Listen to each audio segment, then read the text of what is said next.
Hi hello ಮತ್ತೊಮ್ಮೆ ಸಾಧನಾ school YouTube ಚಾನಲಿಂದ ನಾನು ನಿಮ್ಮ ರಮೇಶ್ ಸರ್. ಸ್ನೇಹಿತರೆ, ಮರಿಬೇಡಿ, ಇತಿಹಾಸದ ಪ್ರತಿ ಪುಟಗಳು ಕೂಡ ತುಂಬ ಅದ್ಭುತವಾದ ಮಾಹಿತಿಯನ್ನು ಕೊಡ್ತಾ ಇರ್ತವೆ. ಆ ಮಾಹಿತಿಗಳನ್ನು ಕೇಳೋದೇ ನಮಗೂ ನಿಮಗೂ ಒಂದು ರೀತಿಯ ಅತ್ಯುತ್ತಮ ಆನಂದವನ್ನು ಸಿಗೋ ರೀತಿ ಮಾಡುತ್ತೆ ಅಂತ ಹೇಳ್ಬೋದು. ಸೊ ನಿಮಗೂ ಕೂಡ ಅಷ್ಟೇ ಪಠ್ಯಪುಸ್ತಕದ ವಿಶ್ಲೇಷಣಾ ಸರಣಿಯಲ್ಲಿ 8ನೇ ತರಗತಿಯ ಸಮಾಜ ವಿಜ್ಞಾನದ ಸಮಗ್ರ ಪಾಠ ವಿವರಣೆಯನ್ನು ಮಾಡ್ತಾ ಇದ್ದೆ. ಅದರಲ್ಲೂ ಕೂಡ ಇವತ್ತು ತೆಗೆದುಕೊಂಡಿರೋವಂಥ ಪಾಠವನ್ನು ನೀವು ನೋಡಬೇಕು ಅಂತಂದರೆ ತುಂಬ ಚೆನ್ನಾಗಿದೆ. ಅದೇನೇ ಗ್ರೀಕ್, ರೋಮನ್ ಮತ್ತು ಅಮೇರಿಕನ್ ನಾಗರಿಕತೆಗಳ ಬಗ್ಗೆ ಮಾತಾಡೋಣ. ಬಹಳ ಸುಂದರವಾದ ಪಾಠಗಳು. ಈ ಪಾಠಗಳನ್ನು ಡೀಟೇಲಾಗಿ ನೋಡಿದ್ರೆ ನಿಮಗೆ ಮುಂದಿನ ಪರೀಕ್ಷೆಗಳನ್ನು ಅದ್ಭುತವಾಗಿ ಬರೆದು ನೀವು ಸಕ್ಸಸ್ ಕಡೆ ಮುಖ ಮಾಡ್ಬೋದು ಅಂತ ಅನಿಸತ್ತೆ. ಆ ಒಂದು ಸಕ್ಸಸ್ ಸಿಗಬೇಕು ಅಂದರೆ ಸಾಧನಾ ಈ ನಮ್ಮ ಸ್ಕೂಲ್ ಯೂಟ್ಯೂಬ್ ಚಾನಲ್ನ ನೀವು ಸಬ್ಸ್ಕ್ರೈಬ್ ಮಾಡಬೇಕು. ಸಾಧನಾ ಸ್ಕೂಲ್ ಯೂಟ್ಯೂಬ್ ಚಾನಲಲ್ಲಿ ನಿಮಗೆ ಅದ್ಭುತವಾದ ಸರಣಿಗಳು ಸಿಗ್ತಾನೆ ಇದೆ. ಅದು ಅಲ್ಲದೆ ತುಂಬ ದೊಡ್ಡ ಮಟ್ಟದ ಪ್ರೀತಿಯನ್ನು ತೋರಿಸ್ತಾ ಇದ್ದೀರಿ. ಆ ಪ್ರೀತಿಗೆ ನಾವೆಲ್ಲರೂ ಚಿರಋಣಿ ಅಂತ ಹೇಳ್ತಾ ಬರೀ ಇವತ್ತಿನ ನಮ್ಮ ಪಾಠದಲ್ಲಿ ಏನು ಅತ್ಯುತ್ತಮವಾದಂಥ ವಿಚಾರಗಳು ಇದೆ ಅಂಥೇಳಿ ನೋಡೋ ಅಂಥ ಸಮಯ. ಅದು ಗ್ರೀಕ್, ರೋಮನ್ ಮತ್ತು ಅಮೇರಿಕನ್ ನಾಗರಿಕತೆಗಳ ಬಗ್ಗೆ ಮಾತಾಡ್ತೀವಿ. ನಿಮಗೆ ಗೊತ್ತಿರಲಿ, ಭಾರತದ ಇತಿಹಾಸದ ಪುಟಗಳಲ್ಲಿ ಸಿಂಧು ನಾಗರಿಕತೆ ಬರೋವರೆಗೂ ಕೂಡ, ಜಗತ್ತಿನಲ್ಲಿ ದೊಡ್ಡ ಮಟ್ಟದ ಸಂಶೋಧನೆಗಳಾಗೋವರೆಗೂ ಕೂಡ ಗ್ರೀಕ್ ನಾಗರಿಕತೆಯನ್ನೇ ಅತ್ಯಂತ ಪ್ರಾಚೀನ ನಾಗರಿಕತೆ ಅಂತ ಕರೀತಾ ಇದ್ರು. ಯಾವಾಗ ನಮ್ಮಲ್ಲಿ 1921, 22, 23ಗೆ ಸಿಂಧು ನಾಗರಿಕತೆಯ ಆವಿಷ್ಕಾರಗಳು ಶುರುವಾಯಿತೋ ಆಗ ಪ್ರಪಂಚಕ್ಕೆ ಗೊತ್ತಾಯಿತು, ಪ್ರಪಂಚದಲ್ಲಿ ಗ್ರೀಕ್ ನಾಗರಿಕತೆಗಿಂತನೂ ಮುಂಚೆ ಅದ್ಭುತವಾದಂಥ ಒಂದು ನಗರ ನಾಗರಿಕತೆ ಇದೆ ಅಂತ ಪತ್ತೆ ಆಯಿತು. ಆದರೆ ಗ್ರೀಕ್ ನಾಗರಿಕತೆ ಏನು ಹಿಂದೆ ಬಿದ್ದಿದ್ದಲ್ಲ, ಅತ್ಯುತ್ತಮವಾದಂಥ ವೈಜ್ಞಾನಿಕ ವಿಶ್ಲೇಷಣೆಗಳೊಂದಿಗೆ ತುಂಬ ಅಪ್ಗ್ರೇಡೆಡ್ ಸಾಮಾಜಿಕ ವ್ಯವಸ್ಥೆಗಳನ್ನು ನೋಡುವಂಥದ್ದು ನಮಗೆ ಸಿಗುತ್ತೆ ಗ್ರೀಕ್ ಮತ್ತು ರೋಮನ್ ನಾಗರಿಕತೆಗಳಲ್ಲಿ. ಇನ್ನು ಅಮೇರಿಕನ್ ನಾಗರಿಕತೆ ಕೂಡ ಅಷ್ಟೇ. ಸ್ಪೇನ್ನ ಕಾರ್ಟೇಜ್ನಂಥವರು ಕೂಡ ಹೋಗ್ಬಿಟ್ಟು ಅಲ್ಲಿ ಕೆಲವು ಸಂಶೋಧನೆ ನಡೆಸೋವರೆಗೂ ಗೊತ್ತಿರಲಿಲ್ಲ ಮಾಯನ್ನರ ನಾಗರಿಕತೆ ಇದೆ ಅಂತ.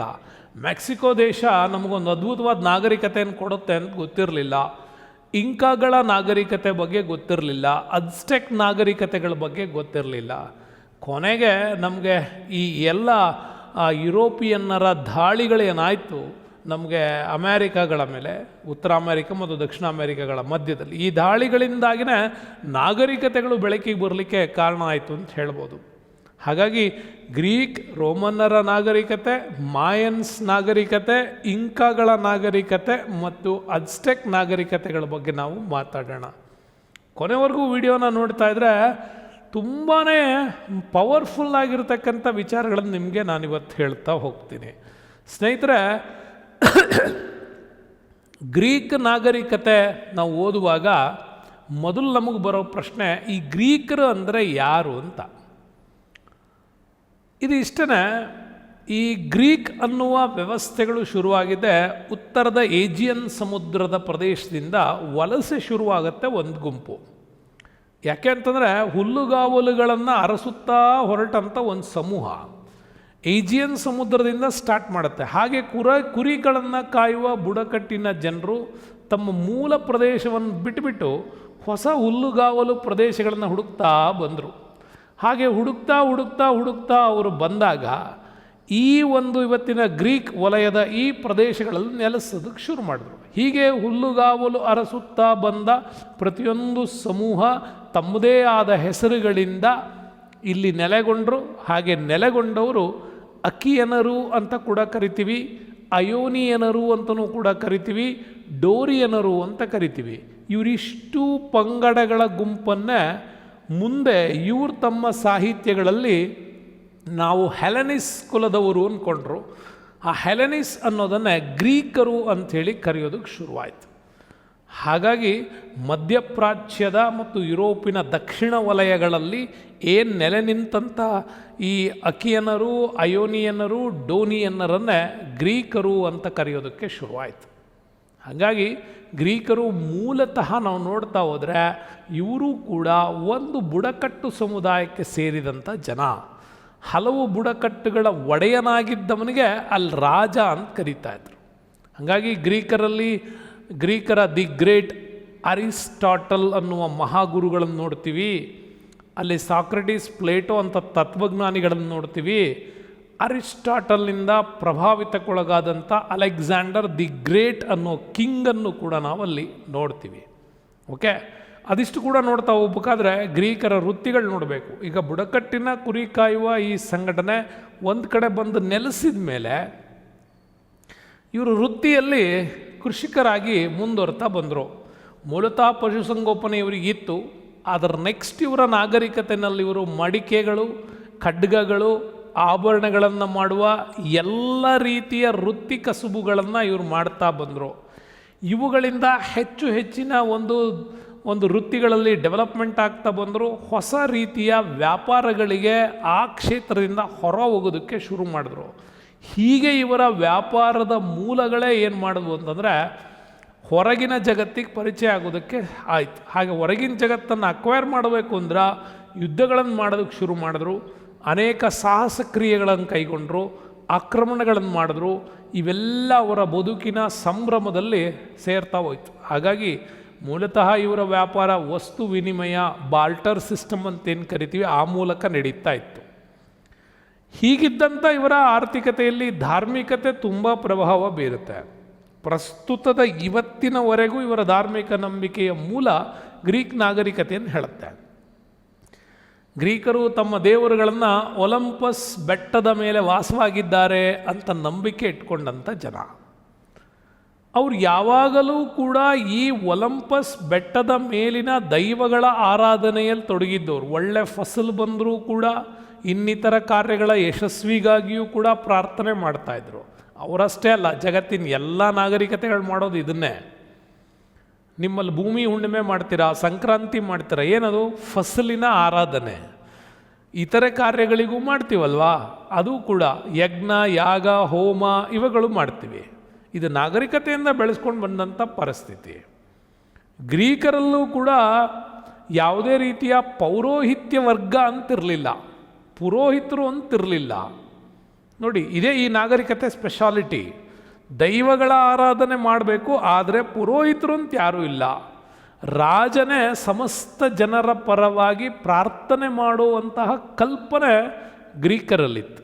ಇದು ನಾವು ಗ್ರೀಕರ ಧಾರ್ಮಿಕ ನಂಬಿಕೆಗಳಲ್ಲಿ ಯಾಕೆ ಅವರಲ್ಲಿ ವಿಜ್ಞಾನದ ಮೂಲಗಳು ಹೆಚ್ಚು ಬೆಳವಣಿಗೆ ಆದವು ಅಂತ ಅನ್ನೋ ಕಾರಣನೇ ಇದು. ಪೌರೋಹಿತ್ಯ ಇಲ್ಲದೇ ಇದ್ದಿದ್ದರಿಂದಾಗಿ ಪ್ರತಿ ಮನುಷ್ಯನೂ ಕೂಡ ವೈಜ್ಞಾನಿಕ ಚಿಂತನೆಗಳತ್ತ ಹೋದ. ಆದರೆ ನಮ್ಮಲ್ಲಿ ಋಗ್ವೇದ ಕಾಲ ಚೆನ್ನಾಗಿತ್ತು. ಯಜುರ್ವೇದ, ಸಾಮವೇದ, ಅಥರ್ವಣ ವೇದದಲ್ಲಿ ಪೌರೋಹಿತ್ಯ ಮತ್ತು ಕ್ಷತ್ರಿಯ ನಡುವಿನ ವಿವಾದವೇ ಅನೇಕ ಒಂದು ಅಂಧಾನುಕರಣೆಯ ಧಾರ್ಮಿಕ ಆಚರಣೆಗಳು ಮೂಡೋದಕ್ಕೆ ಕಾರಣ ಆಯಿತು ಅಂತ ಹೇಳ್ತಾರೆ. ಇರಲಿ, ಅದು ಬೇರೆ. ಹಾಗಾಗಿ ಈ ಗ್ರೀಕರ ಇತಿಹಾಸ ಓದುವಾಗ ನಮಗೆ ಕಾಣಿಸ್ಕೊಳ್ಳೋವಂಥ ದಿ ಬೆಸ್ಟ್ ಅಂದ್ರೆ ರಾಜ ಅಂತಂದರೆ ಅಲೆಕ್ಸಾಂಡರ್ ಬಗ್ಗೆ. ಭಾರತೀಯ ಸಂಸ್ಕೃತಿಗೂ ಅಲೆಕ್ಸಾಂಡರ್ಗೂ ಒಂದು ಲಿಂಕ್ ಇದೆ ಇಲ್ಲಿ. ಈತ ಗ್ರೀಸ್ ದೇಶದ ಮ್ಯಾಸಿಡೋನಿಯಾದ ರಾಜ. ಯಾಕೆಂದರೆ ಅಲ್ಲಿ ನಗರ ರಾಜ್ಯ ಕಲ್ಪನೆಗಳು ಗ್ರೀಕರಲ್ಲಿತ್ತು. ಸ್ಪಾರ್ಟಾ, ಅಥೆನ್ಸ್, ಮ್ಯಾಸಿಡೋನಿಯಾ ಈ ಥರದ ಸಣ್ಣ ಸಣ್ಣ ಪ್ರಾಂತ್ಯಗಳು. ಅಲ್ಲಿ ಮ್ಯಾಸಿಡೋನಿಯಾದ ರಾಜ ಆಗಿದ್ದವನೇ ಈ ಅಲೆಕ್ಸಾಂಡರ್. ತನ್ನ ಅತ್ಯಲ್ಪ ಜೀವಾವಧಿಯಲ್ಲಿ ಜಗತ್ತನ್ನು ಗೆಲ್ಲಬೇಕು ಅಂತ ಹೊರಟವನು. ಈತ ಬೃಹತ್ ಸಾಮ್ರಾಜ್ಯವನ್ನು ಸ್ಥಾಪನೆ ಮಾಡೋದರಲ್ಲಿ ಯಶಸ್ವಿ ಕೂಡ ಆಗ್ತಾನೆ. ಅಲ್ಲಿ ಭಾಳಷ್ಟು ಕಥೆಗಳು ನಮಗೆ ಹೇಳ್ತವಲ್ಲಿ. ಅರಿಸ್ಟಾಟಲ್ನ ಎದುರುಗಡೆ ಅರಿಸ್ಟಾಟಲ್ನ ಒಬ್ಬ ಒಳ್ಳೆ ಶಿಷ್ಯ ಅಂದರೆ ಅಲೆಕ್ಸಾಂಡರ್. ಅದು ಹೆಂಗೆ ಅಂದರೆ ಗುರು ಶಿಷ್ಯರ ಪರಂಪರೆ ಇದೆ. ಸಾಕ್ರೆಟಿಸ್ ಒಬ್ಬ ಒಳ್ಳೆ ಮಹಾಗುರು. ಅಲ್ಲಿ ಸಾಕ್ರೆಟಿಸ್ನ ಶಿಷ್ಯನಾಗಿ ನಾವು ನೋಡ್ತೀವಿ ಪ್ಲೇಟೋನ ಶಿಷ್ಯನಾಗಿ ನೋಡ್ತೀವಿ ಅರಿಸ್ಟಾಟಲ್ನ ಶಿಷ್ಯರಾಗಿ ನೋಡ್ತೀವಿ ಅಲೆಕ್ಸಾಂಡರ್ನ. ಹೀಗಾಗಿ ಈ ಗುರು ಪರಂಪರೆ ತುಂಬ ಚೆನ್ನಾಗಿದೆ ಅವರಲ್ಲಿ. ಹಾಗಾಗಿ ದೊಡ್ಡ ಸಾಮ್ರಾಜ್ಯವನ್ನು ನಿರ್ಮಾಣ ಮಾಡೋದ್ರಲ್ಲಿ ಇವ್ರ ಕೊಡುಗೆ ತುಂಬಾ ಇದೆ. ಹಾಗಾಗಿ ಬಹಳ ಪ್ರಭಾವಿತಕ್ಕೊಳಗಾದಂಥ ಪರ್ಷಿಯನ್ ಸಾಮ್ರಾಜ್ಯವನ್ನು ಪರಾಭವಗೊಳಿಸಿದ್ದು ಅವತ್ತಿಗೆ ಅಲೆಕ್ಸಾಂಡರ್. ಒಂದು ಚಿಕ್ಕ ರಾಷ್ಟ್ರ ಇದು ಗ್ರೀಕ್, ಒಂದು ಬೃಹತ್ ಸಾಮ್ರಾಜ್ಯ ಪರ್ಷಿಯನ್ ಸಾಮ್ರಾಜ್ಯ. ಅದನ್ನು ಪರಾಭವಗೊಳಿಸಿ ಮುಂದೆ ಭಾರತದವರೆಗೂ ಬರ್ತಾನೆ. ಭಾರತದವರೆಗೆ ಬರುವಾಗ ಇಲ್ಲೇ ಯಾಕೆ ಬಂದ ಅನ್ನೋದು ಒಂದು ಪ್ರಶ್ನೆ ಬರುತ್ತೆ ನಮಗೆ. ಅಲೆಕ್ಸಾಂಡರ್ ಯಾಕೆ ಭಾರತದ ಕಡೆ ಮುಖ ಮಾಡಿದ್ದ ಅಂತ. ಅರಿಸ್ಟಾಟಲ್ಗೆ ಇಲ್ಲಿನ ಅನೇಕ ವಿಚಾರಗಳ ಬಗ್ಗೆ ಒಂದಿಷ್ಟು ಜ್ಞಾನ ಇಲ್ಲಿ ಗ್ರಂಥಗಳು ಅವನಿಗೆ ತಿಳಿ ಹೇಳ್ತಾ ಇತ್ತು. ಅವನು ಹೇಳ್ತಾನೆ, ಅರಿಸ್ಟಾಟಲ್, ಇಡೀ ಭಾರತ ಇಲ್ಲಿ ನೀವು ಗ್ರೀಕರಲ್ಲಿ ನೀವು ತತ್ವಜ್ಞಾನಿಗಳು ಯಾರು ಅಂದರೆ ಯಾರೋ ಇಬ್ಬರು ಮೂವರು ಹೆಸರು ಹೇಳ್ತೀರಾ, ಸಾಕ್ರಟೀಸ್, ಪ್ಲೇಟೋ, ಈ ಥರ ಯಾರೋ ಇಬ್ಬರು ಮೂವರು ಹೆಸರು ಹೇಳ್ತೀರಾ. ಆದರೆ ಭಾರತದಲ್ಲಿ ಹುಟ್ಟುವ ಪ್ರತಿಯೊಂದು ಮಗುವು ತತ್ವಜ್ಞಾನಿ ಅಂತ ಅರಿಸ್ಟಾಟಲ್ ಅಲೆಕ್ಸಾಂಡರ್ಗೆ ಹೇಳಿದ್ನಂತೆ. ಜಗತ್ತಿನ ಸಂಪತ್ತನ್ನು ಗೆಲ್ಲುವುದಕ್ಕಿಂತ ಮುಂಚೆ ಭಾರತವನ್ನೊಮ್ಮೆ ಗೆದ್ದು ನೋಡು ಅಂತ ಹೇಳ್ತಾನೆ. ಭಾರತವನ್ನು ಗೆದ್ದರೆ ಇಡೀ ಜಗತ್ತೇ ನಿನ್ನ ಕಾಲಡಿಯಲ್ಲಿದ್ದಂಗೆ ಅನ್ಕೋ ಅಂತ ಹೇಳ್ತಾನೆ. ಅಷ್ಟೊಂದು ರೀತಿಯಲ್ಲಿ ವಿಜ್ಞಾನ ಮತ್ತು ತಾಂತ್ರಿಕತೆ ಮತ್ತು ಸಂಪೂರ್ಣವಾದ ವಿಚಾರ ಜ್ಞಾನ ಬೆಳೆದಿರೋದು ಭಾರತದಲ್ಲಿ ಅಂತ ಅರಿಸ್ಟಾಟಲ್ ಹೇಳಿದ್ದ. ಅಂಥ ಒಂದು ಸಂಪದ್ಭರಿತ ನಾಡಿದೆ, ಆ ನಾಡನ್ನು ಗೆಲ್ಲೋಕ್ಕೆ ಸಾಧ್ಯನಾ ಅಂತ ಪ್ರಶ್ನೆ ಮಾಡಿದಾಗ ಅಲೆಕ್ಸಾಂಡರ್ಗೆ ಇದೊಂದು ಚಾಲೆಂಜ್ ಆಗತ್ತೆ. ಹಾಗಾಗಿ ಪರ್ಷಿಯನ್ ಸಾಮ್ರಾಜ್ಯ ಗೆದ್ದಾಗ ಅಲೆಕ್ಸಾಂಡರ್ಗೆ ಅನಿಸುತ್ತೆ, ನಾನೊಬ್ಬ ದೊಡ್ಡ ರಾಜ, ಇನ್ನೇನು ಭಾರತ ಗೆದ್ದೇ ಬಿಡ್ತೀನಿ ಅಂತ. ಹಾಗಾಗಿ ಭಾರತದ ಗಡಿಗೆ ಬಂದು ನಿಲ್ತಾನೆ. ಗಡಿಗೆ ಬಂದು ನಿಂತಾಗೂ ಅಷ್ಟೇ, ಮಶಾಕಾವತಿ ಅಂತ ಒಂದು ಸಣ್ಣ ಅರಣ್ಯ ಬುಡಕಟ್ಟಿನ ಜನರಲ್ಲಿ ಭಾರತಕ್ಕೆ ಎಂಟ್ರಿ ಕೊಡುವಾಗಲೇ ಈ ಮಶಾಕಾವತಿ ಅರಣ್ಯದಲ್ಲಿ ಒಂದು ಹೆಚ್ಚು ಕಡಿಮೆ 3 ಲಕ್ಷ ಸೈನಿಕರು, ಅಲ್ಲಿದ್ದಿದ್ದು ಬರೀ 100ಕ್ಕಿಂತ 150 ಬುಡಕಟ್ಟು ಜನರು. ಆ ಬುಡಕಟ್ಟಿನ ಜನರು 3 ಲಕ್ಷ ಸೈನ್ಯದ ವಿರುದ್ಧ ಹೋರಾಟ ಮಾಡ್ತಾರೆ. ಫಸ್ಟ್ ಟೈಮ್ಗೆ ಅಲೆಕ್ಸಾಂಡ್ರಿಗೆ ಗೊತ್ತಾಗುತ್ತೆ ಬಿಲ್ವಿದ್ಯೆ ಅಂದ್ರೆ ಏನು ಅಂತ. ಅಲ್ಲಿಯವರೆಗೂ ಕೇವಲ ಖಡ್ಗವನ್ನು ಬಳಸಿ ಮಾತ್ರ ಗೊತ್ತಿತ್ತು ಅವನಿಗೆ. ಬಟ್ ಈಗ ಅವನಿಗೆ ಗೊತ್ತಾಯ್ತು, ಓಹೋ, ಇಲ್ಲಿ ಬಿಲ್ಲು ಬಾಣಗಳು ಯಾವ ಕಡೆಯಿಂದೆಲ್ಲ ಬರ್ತಾಯಿತ್ತು ಅರಣ್ಯದಲ್ಲಿ. ಆ ಒಂದು ಬಾಣವೇ ಅಲೆಕ್ಸಾಂಡರ್ಗೆ ತಾಕಿದ್ದು. ಮುಂದೆ ಅವನು ಹೇಳ್ತಾನೆ, ನನಗೆ ಭಾರತದ ಆ ಹುಣ್ಣು ನನ್ನನ್ನು ಕೊನೆಗೂ ಸಾಯಿಸಿಬಿಡ್ತು ಅಂತ. ಹಾಗಾಗಿ ಅಷ್ಟೊಂದು ಬೃಹತ್ ಪ್ರಾಂತ್ಯಗಳ ಮುಂದೆ ನಿಮಗೆ ಹಾಗೇ ಓದ್ತಾ ಹೋದರೆ ಅಲ್ಲಿ ನಮಗೆ ಪೋರಸ್ ವರ್ಸಸ್ ಅಲೆಕ್ಸಾಂಡರ್ ಬಗ್ಗೆ ಮಾತುಕತೆಗಳು ಸಿಗ್ತವೆ. ಅದು ಕೂಡ ಅಷ್ಟೇ, ಅರೆಸ್ಟ್ ಆಗಿರ್ತಕ್ಕಂಥ ಪೋರಸ್ ಕೂಡ ಅಲೆಕ್ಸಾಂಡರ್ ಎದುರುಗಡೆ ಗರ್ವದಿಂದನೇ ಮಾತಾಡ್ದ, ನೀನು ನನ್ನನ್ನು ರಾಜಂತರನೇ ಟ್ರೀಟ್ ಮಾಡಬೇಕು ಅಂತ. ಸೆರೆಯಾಳಾದರೇನಂತೆ, ನಾನು ಹುಟ್ಟತಾನೆ ರಾಜ, ಈಗಲೂ ರಾಜನೇ, ಮುಂದೆನೂ ರಾಜನಾಗೇ ಸಾಯ್ತೀನಿ ಅಂತ. ಆ ಒಂದು ಗರ್ವ ನೋಡಿಬಿಟ್ಟೆ ಅಲೆಕ್ಸಾಂಡ್ರಿಗೆ ಒಪ್ಕೋತಾನೆ, ಫೋರಸ್ನಲ್ಲಿ ಇದ್ದಿದೆ. ಮುಂದೆ ನಂದರ ಸಾಮ್ರಾಜ್ಯ ಇತ್ತು, ಬರೀ ಎಂಟ್ರಿಯಲ್ಲೇ ಇಂತಿಂಥವ್ರು ಸಿಕ್ಬಿಟ್ರೆ ಇನ್ನು ಭಾರತದೊಳಗೆ ಎಂತೆಂಥ ರಾಜರು ಇರ್ತಾರೋ ಅಂತ ಅಲೆಕ್ಸಾಂಡರ್ ಮನಸ್ಸಲ್ಲಿ ಬಂತದು. ಅಲೆಕ್ಸಾಂಡ್ರ ಸೈನಿಕರಿಗೂ ಕೂಡ ಆತಂಕ ಇತ್ತು. ನದಿಗಳನ್ನು ದಾಟೋದು ಹೆಂಗೆ ಅಂತ ಗೊತ್ತಿರಲಿಲ್ಲ, ನದಿಗಳು ಹಿಂಗೆ ಹರಿತಾವ ಅಂತಲೂ ಗೊತ್ತಿರಲಿಲ್ಲ ಅವ್ರಿಗೆ. ಹಾಗಾಗಿ ಅವೆಲ್ಲ ಹೊಸ ಕಲ್ಪನೆಗಳು. ಅದಕ್ಕೆ ಅರಿಸ್ಟಾಟಲ್ನ ಮಾತುಗಳು ಅಲೆಕ್ಸಾಂಡರ್ಗೆ ಪ್ರತಿ ಬಾರಿ ನೆನಪಾಗ್ತಿತ್ತು ಅಂತ ಹೇಳ್ತೀವಿ. ಹಾಗಾಗಿ ಭಾರತದ ಗಡಿಯಲ್ಲಿ ಹೋರಾಟ ಮಾಡಿ ಹಿಂದಿರುಗುವಾಗವೇ ಬ್ಯಾಬಿಲೋನಿಯಾದಲ್ಲಿ 323ರಲ್ಲಿ ಅಲೆಕ್ಸಾಂಡರ್ ಸತ್ತೋಗ್ತಾನೆ. ಹೀಗೆ ನಮ್ಮಲ್ಲಿ ವೈವಿಧ್ಯಮಯವಾಗಿರ್ತಕ್ಕಂಥ ಭಾರತವನ್ನು ನೋಡಿದ ಅಲೆಕ್ಸಾಂಡರ್ ಬಹಳ ಖುಷಿಯಿಂದ ಸತ್ತೋಗಿದ್ದ. ಇಲ್ಲಿಯವರೆಗೂ ಸಾಮ್ರಾಜ್ಯ ಬಂದಿತ್ತು ಅಂತ. ಈಗ ಅಲೆಕ್ಸಾಂಡರ್ ತಾನು ಗೆದ್ದ ಪ್ರದೇಶಗಳಿಗೆ ಇಲ್ಲಿ ಆತ ನೇಮಕ ಮಾಡಿ ಹೋದ. ಮುಂದೆ ಆ ನೇಮಕ ಮಾಡಿ ಹೋದಂತಹ ವ್ಯಕ್ತಿಯಿಂದನೇ ರಾಜಪ್ರತಿನಿಧಿಯಾಗಿ ಮೌರ್ಯ ಸಾಮ್ರಾಜ್ಯಕ್ಕೆ ಬಂದವನೇ ಇಂಡಿಕಾ ಕೃತಿಯನ್ನು ಬರೆದಂಥ ದಿ ಗ್ರೇಟ್ ಪರ್ಸನ್. ಆ ಇಂಡಿಕಾ ಕೃತಿಯೇ ಅವತ್ತು ಗ್ರೀಕರು ಮತ್ತು ಭಾರತದ ನಡುವಿನ ಒಂದು ಕನೆಕ್ಟಿವಿಟಿಯನ್ನು ತೋರಿಸುತ್ತೆ. ಯಾರು ಇಂಡಿಕಾ ಕೃತಿಯನ್ನು ಬರೆದವರು ಕಮೆಂಟ್ ಮಾಡಿ ತಿಳಿಸಿ. ನೆಕ್ಸ್ಟ್ ನಾವು ಇದೇ ಗ್ರೀಕ್ ನಾಗರಿಕತೆ ಇವತ್ತಿನವರೆಗೂ ನಮಗೆ ಯಾಕೆ ಜೀವಂತವಾಗಿದೆ ಅಂತ ಹೇಳೋದಕ್ಕಾದರೆ ಇದೇ ವಿಚಾರ. ಒಲಿಂಪಿಕ್ ಆಟಗಳನ್ನು ನಡೆಸುತ್ತಿದ್ದ ಪ್ರಾಚೀನ ನಾಗರಿಕತೆ ಯಾವುದು ಅಂತ ಕೇಳಿದ್ರೆ ನಿಮ್ಮ ಉತ್ತರ ಗ್ರೀಕ್ ಆಗಿರಬೇಕು. ಒಲಿಂಪಿಕ್ ಅಂದರೆ ಏನು ಅಂತ ಕೂಡ ನೀವು ನೋಡ್ಕೊಳ್ಬೇಕು. ಯಾಕೆ ಅಂತಂದರೆ ನೀವು ಒಲಿಂಪಿಕಲ್ಲಿ ಆಡುವ ಎಲ್ಲ ಆಟಗಳು ಅವು ಯುದ್ಧ ಕಲೆಗಳು. ನೆನ್ಪಿಟ್ಕೊಳ್ಳಿ, ಒಲಿಂಪಿಕ್ಕಲ್ಲಿ ಆಡೋ ಎಲ್ಲ ಆಟಗಳು ಹೆಚ್ಚು ಕಡಿಮೆ ಒಂದು 80% ಆಟಗಳು ಯುದ್ಧ ಕಲೆಗಳೇ ಆಗಿದೆ. ಗ್ರೀಕರು ಅವುಗಳನ್ನು ಪ್ರಾಕ್ಟೀಸ್ ಮಾಡ್ತಾಯಿದ್ರು. ಆ ಒಲಿಂಪಿಕ್ ಆಟದಲ್ಲಿ ಸಕ್ಸಸ್ಫುಲ್ ಆದವನಿಗೆ ಸೇನೆಯಲ್ಲಿ ಉನ್ನತ ಜವಾಬ್ದಾರಿ ಕೊಡ್ತಾಯಿದ್ರು ಅವರು. ಹಾಗೆ ನಡೀತಾ ಇತ್ತದು ಒಲಿಂಪಿಕ್. ಪ್ರತಿ 4 ವರ್ಷಕ್ಕೊಮ್ಮೆ ಒಲಿಂಪಿಯಸ್ ಬೆಟ್ಟದ ಮುಂಭಾಗದಲ್ಲಿ ಪ್ರತಿ ಸಾರಿ ಅವರು ಅದನ್ನು ಆಚರಣೆ ಮಾಡ್ತಾಯಿದ್ರು. ಹಾಗಾಗಿ ನೀವು ಜಾವ್ಲಿನ್ ಥ್ರೋ ಅಂತೀರಿ, ಡಿಸ್ಕ್ ಥ್ರೋ ಅಂತೀರಿ, ರನ್ನಿಂಗ್ ಅಂತೀರಿ, ಫುಟ್ಬಾಲ್, ಇವೆಲ್ಲವೂ ಕೂಡ ಯುದ್ಧ ಕಲೆಗಳವು. ಅವುಗಳನ್ನು ಆಟದ ರೂಪಕ್ಕೆ ಪರಿವರ್ತನೆ ಮಾಡಿ ಈಗ ನಾವು ಒಲಿಂಪಿಕ್ ಆಟವನ್ನು ಆಡ್ತಾಯಿದ್ವಿ. ಹಾಗಾಗಿ ಗ್ರೀಕರಲ್ಲಿ ದೊಡ್ಡ ಮಟ್ಟದ ಯುದ್ಧಗಳನ್ನು ಮಾಡಿದಾಗ ಯುದ್ಧದಲ್ಲಿ ಸೆರೆ ಸಿಕ್ಕೋರನ್ನು ಗುಲಾಮಗಿರಿಗೆ ಮಾಡ್ತಾಯಿದ್ರು. ಹಂಗೆ ಗ್ರೀಸ್ ನಾಗರಿಕತೆಯಲ್ಲಿ ಒಂದು ಕೆಟ್ಟ ವಿಚಾರಗಳು ನಮ್ಗೆ ಭಾಳ ಬೇಸರ ತರಿಸೋದು ಅಂದರೆ ಇದೇ ಗುಲಾಮಗಿರಿ, ಸರ್ವವ್ಯಾಪಿಯಾಗಿರ್ತಕ್ಕಂಥದ್ದು.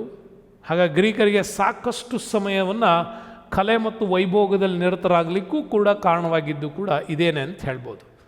ನೆಕ್ಸ್ಟ್ ನಮ್ಗೆ ಹಾಗೆ ಓದ್ತಾ ಓದುವಾಗ ಪ್ರಸ್ತುತ ಯಾವ ದೇಶದಲ್ಲಿ ರೋಮನ್ ನಾಗರಿಕತೆ ಕುರುಹುಗಳು ಕಂಡುಬರ್ತವೆ ಅಂತ ಓದ್ತೀವಿ. ಗ್ರೀಕ್ ನಾಗರಿಕತೆ ಮುಗಿದ ಮೇಲೆ ನಮಗೆ ಸ್ಟಾರ್ಟ್ ಆಗೋದೇ ರೋಮನ್ನರ ನಾಗರಿಕತೆ. ಗ್ರೀಕ್ ನಾಗರಿಕತೆಯಲ್ಲಿ ಇನ್ನು ನೀವು ಸಾಹಿತ್ಯ, ಸಂಸ್ಕೃತಿ, ವೈಜ್ಞಾನಿಕ ಕೊಡುಗೆಗಳನ್ನು ಮುಂದಿನ ತರಗತಿಗಳಲ್ಲಿ ಅದನ್ನು ಓದ್ತೀರಾ. ಇಲ್ಲಿಗಿಷ್ಟು ತಿಳ್ಕೊಂಡಿರ್ರಿ. ಹಾಗಾದರೆ ಪ್ರಸ್ತುತ ರೋಮನ್ ನಾಗರಿಕತೆ ಕುರುಹುಗಳು ಎಲ್ಲಿ ಕಂಡು ಬರ್ತವೆ ಅಂತ ನೀವು ನೋಡೋದಾದರೆ, ಪ್ರಸ್ತುತ ರೋಮನ್ ನಾಗರಿಕತೆ ಕುರುಹುಗಳು ಕಂಡು ಬರೋದು ನಮಗೆ ಇವತ್ತಿನ ಯಾವ ದೇಶದಲ್ಲಿ ಕೊಟ್ಟಿದ್ದಾರೆ ನೋಡಿ, France, Germany, England, Bharat.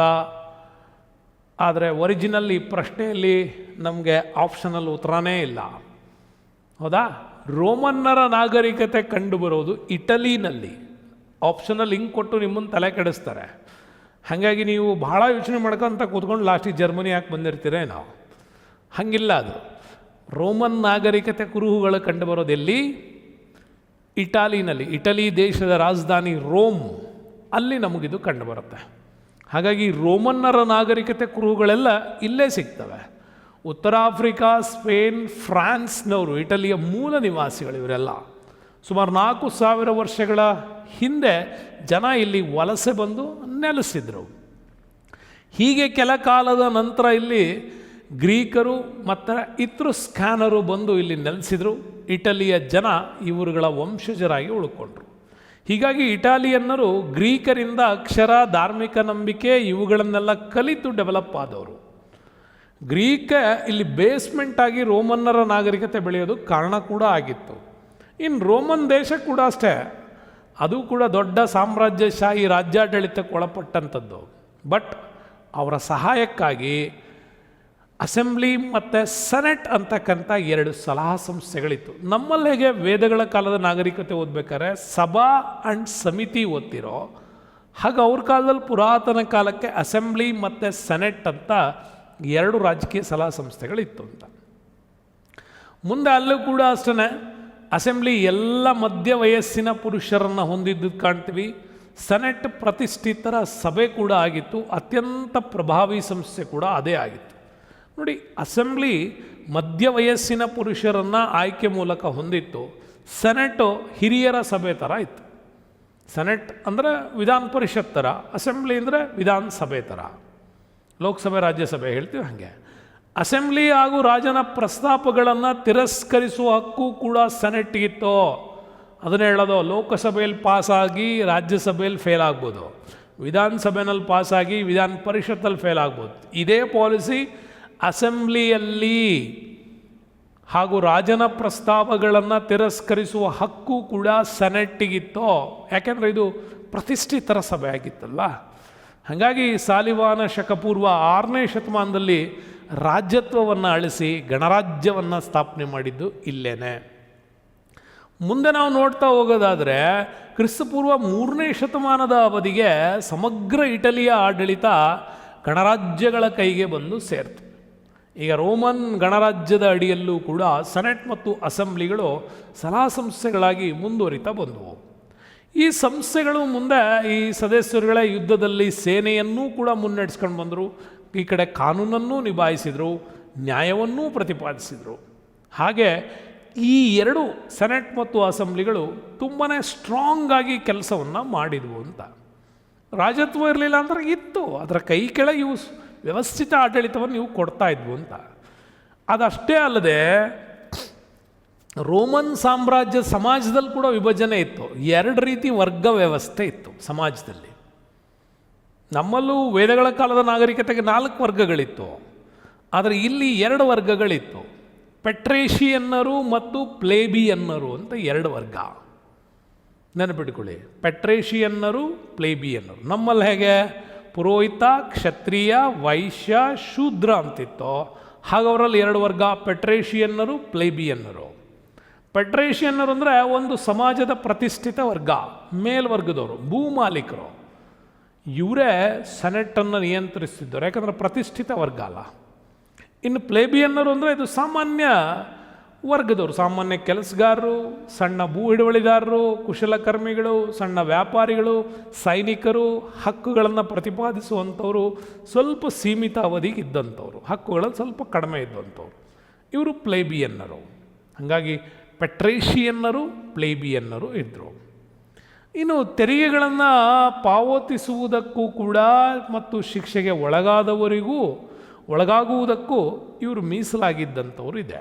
Council ಹಾಗೂ ಸೆನೆಟ್ಗಳು ಪ್ಲೇಬಿಯನ್ನರ ವಿಚಾರವಾಗಿ ತೆಗೆದುಕೊಂಡ ನಿರ್ಧಾರಗಳನ್ನು ಟ್ರಿಬ್ಯೂನ್ಗಳು ಕೂಡ ತಿರಸ್ಕಾರ ಮಾಡುವಂಥ ಹಕ್ಕಿತ್ತು ಅಂತ. ನೀವು ಇದನ್ನು ವಿಶ್ವಸಂಸ್ಥೆಯಲ್ಲಿ ತಗೋತೀರಾ. ವಿಶ್ವಸಂಸ್ಥೆಯಲ್ಲಿ ನಿಮಗೆ ಗೊತ್ತಿದೆ, ಶಾಶ್ವತ ಸದಸ್ಯರು ಮತ್ತು ಅಶಾಶ್ವತ ಸದಸ್ಯರು. 5 ಜನ ಪರ್ಮನೆಂಟ್, 15 ಜನ ನಾನ್ ಪರ್ಮನೆಂಟ್. ಹೌದಾ? ನಾನ್ ಪರ್ಮನೆಂಟ್ ತೀರ್ಮಾನಗಳು ಕೂಡ ಪರ್ಮನೆಂಟ್ ಸದಸ್ಯರು ಒಂದು ವೀಟೋ ಚಲಾಯಿಸೋದ್ರ ಮೂಲಕ ಧಿಕ್ಕಾರ ಮಾಡ್ಬೋದಾಗಿತ್ತು. ಹಾಗೆ ಟ್ರಿಬ್ಯುನಲ್ ತಿರಸ್ಕರಿಸೋ ಹಕ್ಕು ಕೂಡ ಇತ್ತು. ಹಾಗಾಗಿ 5ನೇ ಶತಮಾನದಲ್ಲಿ ಇವರು ವ್ಯವಸ್ಥೆಯ ವಿರುದ್ಧ ದಂಗೆ ಎದ್ರು. ಇದರಿಂದಾಗಿ ಪೆಟ್ರೇಷಿಯನ್ನರು ಇವುಗಳಿಗೆ ಕೆಲವು ರಿಯಾಯಿತಿಗಳನ್ನು ಕೊಟ್ಟರು. ಪ್ಲೇಬಿಯನ್ನರ ದಂಗೆನೇ ಪೆಟ್ರೇಷಿಯನ್ನರಿಗೆ ತುಂಬಾ ಅಧಿಕಾರಗಳು ಸಿಗೋದಕ್ಕೆ ಕಾರಣ ಆಯಿತು. ಹೀಗಾಗಿ ಟ್ರಿಬ್ಯುನಲ್ ಸದಸ್ಯರುಗಳನ್ನು ಆಯ್ಕೆ ಮಾಡುವಂತಹ ಹಕ್ಕನ್ನು ಕೂಡ ಪಡ್ಕೊಂಡ್ರು. ಇದೇ ಸಂದರ್ಭದಲ್ಲೇ ಮೊಟ್ಟ ಮೊದಲ ಬಾರಿಗೆ ರೋಮನ್ ಲಾ ಅಂತಕ್ಕಂಥ ಕಾನೂನುಗಳು ಶಾಸನಬದ್ಧವಾಗಿ ಆಳ್ವಿಕೆಗೆ ತರ್ತಾರೆ. ಇದರಿಂದ ಪ್ರಜೆಗಳಿಗೆ ಹಕ್ಕುಗಳನ್ನು ಪರಿಚಯಿಸಿದ್ರು. ಅದರ ಉಲ್ಲಂಘನೆ, ಅದರ ವಿರೋಧಿಸುವುದನ್ನು ಕೂಡ ಕಲಿಸಿದ್ದು ಇಲ್ಲೇನೆ. ಎಷ್ಟು ರೀತಿಯ ಕ್ಲೀನಾಗಿ ಅದು ಒಂದು ಡೆಮೋಕ್ರೆಟಿಕ್ ಮತ್ತು ಕಾನ್ಸ್ಟಿಟ್ಯೂಯೆಂಟ್ ಹೆಂಗೆ ಡೆವಲಪ್ ಆಗಿದೆ ಅಂತ ನಾವಿಲ್ಲಿ ನೋಡ್ಬೋದು. ಪೆಟ್ರೇಷಿಯನ್ನರು ಮತ್ತು ಪ್ಲೇಬಿಯನ್ನರ ನಡುವಿನ ವಿವಾದಗಳು. ಇನ್ನು ಹೊಸ ಪ್ರದೇಶಗಳ ವಿಸ್ತರಣೆಗೂ ಇವರ ಅಭಿಲಾಷೆಗೂ ರೋಮನ್ನರ ಹೊಸ ಸಂಘರ್ಷಕ್ಕೆ ಎಡೆ ಮಾಡಿಕೊಡ್ತು ಅಂತ ಕರಿತೀವಿ. ಯಾಕೆಂತ ಸಾಮ್ರಾಜ್ಯವನ್ನು ವಿಸ್ತಾರ ಮಾಡಬೇಕಾಯ್ತು. ಹೀಗಾಗಿ ಇವರು ಉತ್ತರ ಆಫ್ರಿಕಾದ ಕರಾವಳಿಯಲ್ಲಿರುವ ಕಾರ್ತೇಜ್ ಎಂಬ ನಗರದ ಜೊತೆ ಕಾದಾಟ ನಡೆಸ್ತಾರೆ. ಹಾಗೆ ಕಾದಾಟ ನಡೆಸಿನೇ ಅನೇಕ ಪ್ರದೇಶಗಳ ಮೇಲೆ ಅಸ್ತಿತ್ವವನ್ನು ಸಾಧಿಸ್ತಾ ಹೋಗ್ತಾರೆ. ಹಾಗೆ ನಾವು ರೋಮನ್ ನಾಗರಿಕತೆಯಲ್ಲಿ ಓದುವಾಗ ಸಿಗುವ ಫ್ಯಾಂಟಾಸ್ಟಿಕ್ ಮ್ಯಾಟ್ರ್ ಅಂದರೆ ಈ ಫ್ಯೂನಿಕ್ ಯುದ್ಧಗಳು ಅಂದ್ರೇನು ಅಂತದ್ದು. ಈ ಫ್ಯೂನಿಕ್ ಯುದ್ಧಗಳು ಅಂದರೆ ಸಿಸಿಲಿ ಅಂತ ಒಂದು ಸಣ್ಣ ಪ್ರದೇಶ, ಅದು ತುಂಬ ಫಲವತ್ತಾದ ಪ್ರದೇಶ. ಅದು ಇದರ ಹಿಡಿತಕ್ಕಾಗಿ 118 ವರ್ಷಗಳ ಕಾಲ ಹೋರಾಟ ನಡೆಸಿದ್ದಾರೆ ರೋಮನ್ಸ್. ಅಂಥ 118 ವರ್ಷಗಳ ಸತತ ಹೋರಾಟವನ್ನೇ ನಾವೇನಂತ ಕರಿತೀವಿ, ಫ್ಯೂನಿಕ್ಸ್ ಯುದ್ಧಗಳು ಅಂತ ಕರಿತೀವಿ. ಅಂತಿಮವಾಗಿ ಇಲ್ಲಿ ಕಾರ್ದೇಜಿಯನ್ನರು ಪರಾಭವಗೊಂಡು ಆ ಪ್ರದೇಶಗಳ ಮೇಲಿನ ಹಕ್ಕನ್ನು ರೋಮನ್ರಿಗೆ ಬಿಟ್ಕೊಟ್ರು ಅಂತ. ಹೀಗೆ ಡೆವಲಪ್ಮೆಂಟ್ ಆಗ್ತಾ ಬಂದಂಥ ರೋಮನ್ ನಾಗರಿಕತೆ 1ನೇ ಶತಮಾನದ ಪ್ರಾರಂಭದ ಹೊತ್ತಿಗೆ ರೋಮನ್ನರು ಗ್ರೀಸ್, ಏಷ್ಯಾ, ಈಜಿಪ್ಟ್ನ ಭೂಭಾಗಗಳನ್ನು ಹೊಂದಿದರು. ಅಂದರೆ ನಮ್ಮ ಸೌದಿ ಅರಬ್ನ ಕಡೆಗೆ ಮುಖ ಮಾಡಿದರು ಅಂತ. ಆಕ್ರಮಣ ಮತ್ತು ವಿಜಯಗಳ ಕಾರಣಕ್ಕಾಗಿ ರೋಮನ್ನ ಸಂಪತ್ತು ಹೆಚ್ಚಾಗ್ತಾ ಹೋಯಿತು, ಸಿರಿವಂತಿಕೆ ಹೆಚ್ಚಾಗ್ತಾ ಹೋಯಿತು. ರೋಮನ್ನಲ್ಲಿ ಬಂಗಾರವನ್ನು ಕೂಡಿಡುವ ಪದ್ಧತಿಯ ಜೊತೆಗೂ ಕೂಡ ಗುಲಾಮರಗಳ ಸಂಖ್ಯೆಯನ್ನು ಕೂಡ ಹೆಚ್ಚಿಸ್ತಾ ಬಂತು. ಇನ್ನು ರೋಮ್ ಪೆಟ್ರೇಷಿಯನ್ನರು ಹಾಗೂ ಪ್ಲೇಬಿಯನ್ನರು ಅಲ್ಲದೆ ಇನ್ನೊಂದು ಹೊಸ ವರ್ಗ ಉಟ್ಕೊಳ್ತು, ಗುಲಾಮರು ಅಂತ. ನೋಡಿ, ಪೆಟ್ರೇಷಿಯನ್ನರು, ಪ್ಲೇಬಿಯನ್ನರು, ಈಗ ಗುಲಾಮರು ಅಂತ ಬಂದರು. ಆದರೆ ಗುಲಾಮರಿಗೆ ಯಾವುದೇ ನಾಗರಿಕ ಹಕ್ಕಿಲ್ಲ, ಯಾಕೆಂದರೆ ಇವರು ಯುದ್ಧಗಳಲ್ಲಿ ಸೆರೆ ಸಿಕ್ಕಂಥ ಜನರಾಗಿದ್ದರು. ಇವರು ತಮ್ಮ ತಮ್ಮ ಯಜಮಾನರುಗಳಿಗೆ ಖಾಸಗಿ ಆಸ್ತಿ, ಇವ್ರನ್ನ ಗುಲಾಮರನ್ನ ಮಾರಾಟ ಮಾಡ್ತಾಯಿದ್ರು. ಕೆಲವು ನಿರ್ಬಂಧಗಳಿಗೆ ಒಳಪಟ್ಟು ಇವ್ರನ್ನ ಬದುಕಿಸ್ತಾಯಿದ್ರು. ಯಾವುದೇ ರೀತಿಯಾದ ಸ್ವಾತಂತ್ರ್ಯ ಇರಲಿಲ್ಲ. ಅಂತಸ್ತುಗಳ ದರ್ಪಗಳಲ್ಲಿ ಮುಳುಗಿದ್ದಂಥ ಅನೇಕ ರೋಮನ್ನರು ಈ ಗುಲಾಮರನ್ನು ತುಂಬ ಕೆಟ್ಟದಾಗಿ ಗ್ಲಾಡಿಯೇಟರ್ಸ್ಗಳಾಗಿ ಬಳಸ್ತಾ ಇದ್ರು. ಗ್ಲಾಡಿಯೇಟರ್ಸ್ ಬಗ್ಗೆ ಕೂಡ ಹೇಳ್ತೀನಿ. ಈ ಗ್ಲಾಡಿಯೇಟರ್ಸ್ನ ಒಂದು ದೊಡ್ಡ ಹೋರಾಟ ಅದು. ಜೀವಂತ ಇರುವ ನರಭಕ್ಷಕ ಪ್ರಾಣಿಗಳು, ಹುಲಿ, ಸಿಂಹದ ಜೊತೆ ಇವರು ಹೋರಾಟ ಮಾಡಬೇಕಂತೆ. ಪ್ರಾಣಿ ವರ್ಸಸ್ ಮನುಷ್ಯ, ದಿ ಮ್ಯಾನ್ ವರ್ಸಸ್ ವೈಲ್ಡ್ ಅಂತೀವಲ್ಲ ಹಾಗೆ. ಅದರ ಗ್ಲಾಡಿಯೇಟರ್ಗಳು ಎಷ್ಟೋ ಜನ ಸತ್ತೋಗ್ತಾಯಿದ್ರು. ಆ ಸಿಂಹ ಹಿಂಗೆ ಬಗೆದು ತಿನ್ನುವಂಥ ಕಥೆಗಳು. ನೀವು ದಿ ಗ್ಲಾಡಿಯೇಟರ್ ಅಂತ ಫಿಲ್ಮ್ ಇದೆ ನೋಡಿ, ನಿಮ್ಗದು ಹೆಂಗೆ ಅಂತ ಗೊತ್ತಾಗುತ್ತೆ. ಹಾಗಾಗಿ ಈ ಸೆಣಸಾಟದ ಪೈಪೋಟಿಯನ್ನು ಎಂಪಿ ಥಿಯೇಟರ್ ಅಂತ ಹೇಳಿ ಒಂದು ರೌಂಡ್ ಆಗಿರ್ತಕ್ಕಂಥ ಗ್ಯಾಲರಿ, ಅದ್ರ ಮಧ್ಯ ಈ ಗ್ಲಾಡಿಯೇಟರ್ ಹೋರಾಟ ನಡೀತಾ ಇತ್ತು. ಸುತ್ತ ಜನ ಕೂತ್ಕೊಂಡು ನೋಡ್ತಾಯಿದ್ರು. ಇಂಥ ಒಂದು ಮನೋರಂಜನೆ ಪಡೆಯೋ ಅವಕಾಶವನ್ನು ಮಾಡ್ಕೊಂಡಿದ್ರು ಅವರು. ಬಹುತೇಕ ಗುಲಾಮರು, ಸೆರೆಯಾಳುಗಳು ಇಂಥ ಆಟದಲ್ಲಿ ತಮ್ಮ ಪ್ರಾಣವನ್ನೇ ಕಳ್ಕೊತಾ ಇದ್ದರು. ಹಂಗಾರೆ ಏನಿದು ಗ್ಲಾಡಿಯೇಟರ್ ಅಂತಂದರೆ, ಪ್ರಾಚೀನ ರೋಮ್ನ ಕುಸ್ತಿಪಟುಗಳು ಇವರು, ಗ್ಲಾಡಿಯೇಟರ್ಸ್. ಇವರುಗಳು ನುರಿತ ಮತ್ತು ಪೂರ್ವಭಾವಿ ಸಿದ್ಧತೆ ಇಲ್ಲದವರೂ ಇದಕ್ಕೆ ಬಾಗುತ್ತಾಯಿದ್ರು. ಪ್ರೇಕ್ಷಕರು ಮನರಂಜನೆಗಾಗಿ ಕುಸ್ತಿಗಳನ್ನು ಏರ್ಪಡಿಸ್ತಾ ಇದ್ರು. ಆದರೆ ಮನುಷ್ಯರ ನಡುವೆ ನಡೀತಾ ಇದ್ದಂಥ ಗ್ಲಾಡಿಯೇಟರ್ಸ್ನ ಯುದ್ಧಗಳು ಮುಂದೆ ಬದಲಾಗ್ತಾ ಮ್ಯಾನ್ ವರ್ಸಸ್ ವೈಲ್ಡ್ ನಡುವೆ ನಡೆಯೋದಕ್ಕೆ ಶುರುವಾಯಿತು. ಈ ಸಮರಗಳು ಕೆಲವೊಮ್ಮೆ ಆಟಗಾರರ ಮರಣದಲ್ಲೇ ಕ್ಲೋಸ್ ಆಗ್ತಾಯಿತ್ತು. ಗ್ಲಾಡಿಯೇಟರ್ ಸಮರಗಳು ನಡೀತಿದ್ದ ಸ್ಥಳಗಳಿಗೆ ಎಂಪಿ ಥಿಯೇಟರ್ಗಳನ್ನು ಕರೀತಾಯಿದ್ರು. ಕಲೋಸಿಯಂ ಸ್ಟೇಡಿಯಂಗಳಲ್ಲಿ ಕೂತು ನೋಡ್ತಾಯಿದ್ರು.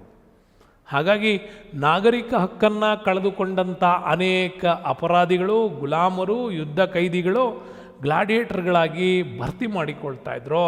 ಗ್ಲಾಡಿಯೇಟರ್ಗಳು ಕೆಲವೊಮ್ಮೆ ಪ್ರಸಿದ್ಧಿ ಹಾಗೂ ಐಶ್ವರ್ಯವನ್ನು ಗಳಿಸಿ ತಮ್ಮ ಸ್ವಾತಂತ್ರ್ಯ ಕೂಡ ಪಡೆದುಕೊಳ್ತಾ ಇದ್ರು. ಇತ್ತೀಚೆಗೆ ನೀವು ಇಂಗ್ಲೀಷ್ ಫಿಲ್ಮ್ ಇದೆ ನೋಡಿ, ಅದನ್ನು ದಿ ಗ್ಲಾಡಿಯೇಟರ್ಸ್ ಅಂತ, ಅದು ನೋಡಿದ್ರೆ ನಿಮಗೆ ಗೊತ್ತಾಗುತ್ತೆ. ಹಾಗಾಗಿ ಕಾಲಾಂತರದಲ್ಲಿ ಈ ರೋಮನ್ ಸಾಮ್ರಾಜ್ಯ ಅನೇಕ ಅವ್ಯವಸ್ಥತೆಗಳ ಆಗರ ಆಗ್ತವಂತೆ. ಯಾಕೆಂದರೆ ಶ್ರೀಮಂತಿಕೆ, ಸಿರಿವಂತಿಕೆ, ಬಂಗಾರ ಇವೆಲ್ಲ ಜಾಸ್ತಿ ಆಗಿದ್ರೆ ಮತ್ತಲ್ಲಿ ಬಂದ್ಬಿಡುತ್ತೆ ಸಂಸ್ಕೃತಿ. ಹಂಗೊಂದು ಮತ್ತಿಗೆ ಹೋಗ್ಬಿಟ್ಟಿತ್ತು ಗ್ರೀಕ್ ಅಲ್ಲ ರೋಮನ್. ದಂಗೆಗಳು ನಡೆದು, ಕಗ್ಗೋಲೆಗಳಾಯಿತು, ಲಂಚ ಭ್ರಷ್ಟಾಚಾರಗಳಲ್ಲಿ, ಚುನಾವಣೆಗಳಲ್ಲಿ ಭ್ರಷ್ಟಾಚಾರ ಮಾಮೂಲಿ ಆಗೋಯ್ತು. ಇಂಥ ಸಂದರ್ಭದಲ್ಲೇ ಸ್ಪಾರ್ಟಕಸ್ ನೇತೃತ್ವದಲ್ಲಿ 60,000 ಜನ ಬಡತನ ಮತ್ತು ಶೋಷಿತ ಗುಲಾಮರು ಬಂಡೆದ್ಬಿಟ್ರು. ಈಗ 1 ವರ್ಷದ ಕಾಲ ಹೋರಾಡಿದ್ರು, ಅಮಾನುಷವಾಗಿ ಅವ್ರನ್ನ ಕೊಂದಾಕ್ಲಾಯಿತು. 60,000 ಜನರನ್ನ ಈ ಸಂದರ್ಭದಲ್ಲಿ ಶಿಲುಬೆಗೆ ಏರಿಸ್ತಾರೆ. ನಿರಂತರವಾದ ಯುದ್ಧಗಳು ನಡೆದು ಸೇನಾಧಿಕಾರಿಗಳು ಕೂಡ ಈ ಸೆನೆಟ್ಟಿನ ಅಧಿಕಾರವನ್ನೇ ಕಡಿಮೆ ಮಾಡ್ತಾ ಬಂದರು, ರಾಜನ ಅಧಿಕಾರವನ್ನು ಹೆಚ್ಚಿಗೆ ಮಾಡ್ತಾ ಬಂದರು. ಹಾಗೆ ಸೇನಾಧಿಕಾರಿಗಳಲ್ಲಿ ಪಾಂಪೆ ಸರ್ವಾಧಿಕಾರಿಯಾಗಿ ಕಾಣಿಸ್ಕೊಂಡ. ಮುಂದೆ ಜೂಲಿಯಸ್ ಸೀಸರ್, ಇವರಿಬ್ಬರು ಪರಸ್ಪರ ಪೈಪೋಟಿಯಲ್ಲಿ ಕಾದಾಳಕ್ಕಿಳಿದ್ರು. ಕೊನೆಗೆ ಸೀಸರ್ ಪಾಂಪೆಯ ವಿರುದ್ಧ ಜಯಶಾಲಿಯಾಗಿ ಬಹುದೊಡ್ಡ ಸರ್ವಾಧಿಕಾರಿಯಾದ. ಇದರ ಪರಿಣಾಮಕತೆ ನಿರಂಕುಶಾಧಿಕಾರ ಬೆಳೀತು. ಸೀಸರ್ನ ಸ್ನೇಹಿತರಾದ ಬ್ರೂಟಸ್ ಕೂಡ, ಅವನ ಸಹವರ್ತಿಗಳು ಸೆನೆಟ್ನ ಆವರಣದಲ್ಲಿ ಈ ಜೂಲಿಯಸ್ ಸೀಸರ್ನ ಕೊಂದಾಕ್ತಾರೆ. ಮುಂದೆ ಅವನ ಮಗ ಅಗಸ್ಟಸ್ ಸೀಸರ್ ಕೂಡ ಅಧಿಕಾರಕ್ಕೆ ಬರ್ತಾನೆ. ಇವ್ರದ್ದೆಲ್ಲ ಹೋರಾಟಗಳು ನಡೀತಾ ರಾಜ್ಯದ ಅಧಿಕಾರ ಸೀಸರ್ನ ಅಳಿಯಾದ ಆಕ್ಟಿವಿಯಸ್ನ ಕೈಗೆ ಹಸ್ತಾಂತರ ಆಯಿತು. ಸೀಸರ್ ಮರಣದ ನಂತರ ಈ ಕೊಲೆ ಸಂಚನ್ನು ರೂಪಿಸಿದವ್ರು ಕೊಂದು ಸೇಡ್ ತೀರಿಸ್ಕೊಂಡ್ರು. ಆಕ್ಟಿವಿಯನ್ಸ್ ಮೂಲಕ ಇಲ್ಲಿ ರೋಮನ್ನಲ್ಲಿ ರಾಜಪ್ರಭುತ್ವ ಕೊನೆಗೊಂಡು ಒಂದು ಹೊಸ ಗಣರಾಜ್ಯದ ವ್ಯವಸ್ಥೆ ಅಸ್ತಿತ್ವಕ್ಕೆ ಬಂತು ಅಂತ ಹೇಳ್ಬೋದು. ಒಂದು ಕಡೆ ಅಗಸ್ಟಸ್ ಸೀಸರ್ನ ಆಳ್ವಿಕೆ ನೀವು ನೋಡ್ತಾ ಹೋದರೆ, ಅಗಸ್ಟಸ್ ಅಂತಕ್ಕಂಥ ನಾಮಾಂಕಿತದೊಂದು ಇವರು ಆಳ್ವಿಕೆ ಮಾಡ್ತಾಯಿದ್ರು. ಪ್ರಿನ್ಸೆಪ್ ಅಂತೇಳಿ ಕರಿತಾಯಿದ್ರು. ಪ್ರಿನ್ಸೆಪ್ ಅಂದರೆ ರಾಜ್ಯದ ಮೊದಲ ನಾಗರಿಕ ಅಂತ ಅದರ ಅರ್ಥ. ಸುಮಾರು 44 ಸುಧಾರಣೆಗಳನ್ನು ಇವನ ಕಾಲದಲ್ಲೇ ಜಾಳಿಗೆ ತರ್ತಾರೆ ಅಂತ. ಇವನ ನಂತರದಲ್ಲಿ ನಾವು ನಿಮಗೆ ಹೇಳ್ದಂಗೆ ಬಂದ ಅನೇಕ ಬಹುತೇಕರು ನಿರಂಕುಶ ರಾಜರಾಗಿದ್ದರು. ಸೆನೆಟ್ ತನ್ನೆಲ್ಲ ಅಧಿಕಾರವನ್ನು ತಾನೇ ಉಳಿಸ್ಕೊಂಡಿದ್ದು ಮುಂದೆ ಅದು ಕೂಡ ರಾಜನ ಅಧೀನಕ್ಕೆ ಕಳೆದುಕೊಂಡಿದ್ದು ನೋಡಿದ್ವಿ. ರಾಜನ ಪರಮಾಧಿಕಾರ ಬಂತು, ಸರ್ವಾಧಿಕಾರ ಆದರು. ರೋಮ್ನಲ್ಲಿ ಅವನತಿ ಆಯಿತು. ಈಗ ಗಣರಾಜ್ಯದ ವ್ಯವಸ್ಥೆ ಮುಂದಕ್ಕೆ ಬಂತು. ಸೀಸರ್ಗಳ ನಂತರ, ಆಕ್ಟೇವಿಯನ್ಸ್ನ ನಂತರ ಇಲ್ಲಿ ಗಣರಾಜ್ಯ ವ್ಯವಸ್ಥೆ ಬಂದ ಮೇಲೆ ತನ್ನ ಸಂಸ್ಕೃತಿ, ಭಾಷೆ ಬೆಳವಣಿಗೆ ಕೂಡ ಕಾರಣ ಆಯಿತು. ರೋಮನ್ನರ ಆಳ್ವಿಕೆಯಲ್ಲಿ ಲ್ಯಾಟಿನ್ ಭಾಳ ಮುಖ್ಯವಾದ ಭಾಷೆ. ಲ್ಯಾಟಿನ್ನಲ್ಲೇ ಸಾಹಿತ್ಯ ರಚನೆ ಆಗ್ತಾಯಿತ್ತು. ಅನೇಕ ವಿಶಿಷ್ಟ ಕಟ್ಟಡಗಳನ್ನು ಕಟ್ಟಿದ್ದಾರೆ. ಅದರಲ್ಲಿ ಪ್ಯಾಂಥಿಯೋನ್ ಒಂದು ದೇವಾಲಯವಾದರೆ, ಕಲೋಸಿಯಂ ಒಂದು ರಂಗಮಂದಿರ. ಅದರಲ್ಲಿ ಈ ಕಾಲಕ್ಕೆ ನಾವೇನು DTS ಮಾತಾಡ್ತೀವಿ, ಆ DTS ಟೆಕ್ನಾಲಜಿಯನ್ನು ಅವ್ರು ಆ ಕಾಲಕ್ಕೆ ಹಾಕಿದರು. ಅದರ ವಿದ್ಯುತ್ ಅಲ್ಲ, ಪ್ರತಿಧ್ವನಿ ತರಂಗಾಂತರಗಳ ಮೂಲಕ ಕಲೋಸಿಯಂ ಒಂದು ರಂಗಮಂದಿರದ ಥರ ಮಾಡ್ಕೊಂಡಿದ್ರು. 1000 ಜನ ಕೂತ್ಕೊಂಡು ಒಂದು ನಾಟಕ ನೋಡ್ತಾಯಿದ್ರು. ಅಷ್ಟು ಅದ್ಭುತವಾಗಿರ್ತಕ್ಕಂಥ ಕಲೋಸಿಯಂ ಸ್ಟೇಡಿಯಮನ್ನು ಅವ್ರು ಮಾಡಿದರು ಅಂತ. ಹಾಗಾಗಿ ರೋಮನ್ನಲ್ಲಿ ಕಂಡುಬರೋ ಎಲ್ಲ ಮೂರ್ತಿಗಳು ಗ್ರೀಕರಿಂದ ಪ್ರೇರಿತವಾದ ಜೀವಂತಿಕೆ. ನೆಕ್ಸ್ಟ್ ಇಲ್ಲಿ ಪ್ರಬಲವಾಗಿದ್ದೆ ಜೀಸಸ್ ಕ್ರೈಸ್ಟಿಂದ, ಯೇಸು ಕ್ರಿಸ್ತ ಧರ್ಮ. ಕ್ರೈಸ್ತ ರಿಲಿಜಿಯನ್ ರೋಮ್ನ ಜನಪ್ರಿಯತೆಯನ್ನು ಹೆಚ್ಚಿಸ್ತಾ ಹೋಯಿತು. ಪ್ರಪಂಚದಾದ್ಯಂತ ಈ ಕ್ರೈಸ್ತ ಧರ್ಮ ಇದೇ ರೋಮ್ ಮುಖಾಂತರ ರೋಮ್ನ ಕೇಂದ್ರವಾಗಿಟ್ಕೊಂಡು ಪ್ರಪಂಚದಲ್ಲೆಲ್ಲ ಹರಡಿದೆ. ಈಗಲೂ ಕೂಡ ಇದೇ ಸಂಸ್ಕೃತಿ ಕ್ರೈಸ್ತರಲ್ಲಿ ಉಳ್ಕೊಳ್ತು. ಮುಂದೆ ಬರೋಣ. ನೆಕ್ಸ್ಟ್ ನಾವು ನೋಡುವಂಥ ನಾಗರಿಕತೆನೇ ಅಮೇರಿಕಾದ ನಾಗರಿಕತೆಗಳು. ಅಮೇರಿಕಾದ ನಾಗರಿಕತೆಗಳಲ್ಲಿ ನಾವು ನೋಡೋದು ಮಾಯನ್ನರ ನಾಗರಿಕತೆ, ಅಸ್ಟೆಕ್ ನಾಗರಿಕತೆ, ಇಂಕಾ ನಾಗರಿಕತೆ, ಪ್ರಾಚೀನ ಕೊಲಂಬಿಯಾದ ನಾಗರಿಕತೆಗಳು ಅಂತಲೂ ಕೂಡ ಕರೀತಾರೆ ಇದನ್ನು. ಅಮೇರಿಕಾದಲ್ಲಿ ಇಂಡಿಯನ್ ಮೂಲ ನಿವಾಸಿಗಳ ಸಂಸ್ಕೃತಿಯನ್ನು ಸೂಚಿಸುತ್ತೆ. ಏನಿದು ಇಂಡಿಯನ್ ಮೂಲ ನಿವಾಸಿಗಳು ಅಂದರೆ ಕೊಲಂಬಸ್ ಕತೆ ಬರುತ್ತಿಲ್ಲಿ. ಯುರೋಪ್ನಲ್ಲಿ ವಾಸ್ಕೋಡಿಗಾಮನ ನಂತರ ಕೊಲಂಬಸ್ ತಾನು ಇಂಡಿಯಾ ಕಂಡುಹಿಡಿತೀನಿ ಅಂತ ಹೊರಟವನು. ಇಬ್ಬರು ಅಟ್ ಎ ಟೈಮ್, ಹೆಚ್ಚು ಕಡಿಮೆ 1 ವರ್ಷ. ಬಟ್ ವಾಸ್ಕೋಡಿಗಾಮ ಕರೆಕ್ಟಾಗಿ ಕೇಪ್ ಆಫ್ ಗುಡ್ ಹೋಪ್ಗೆ ಬಂದುಬಿಟ್ಟು ಭಾರತದ ಕಲ್ಲಿಕೋಟೆಗೆ ತಲುಪಿದ. ಆದರೆ ಈ ಕೊಲಂಬಸ್ ಅವನ ಮ್ಯಾರಿನರ್ ಕಾಂಪಾಸ್ ಕೈ ಕೊಡ್ತು. ದಕ್ಷಿಣಕ್ಕೆ ಬರಬೇಕಾದಂತಹ ಇವನು ಪಶ್ಚಿಮದ ಭಾಗವನ್ನು ಹಿಡ್ಕೊಂಡು ಹೊರಟ. ಹಾಗೆ ಹೊರಟಿದ್ದಕ್ಕಾಗಿ ಅವನು ತಲುಪಿದ್ದು ಬಹಮಾ ದ್ವೀಪಗಳಿಗೆ.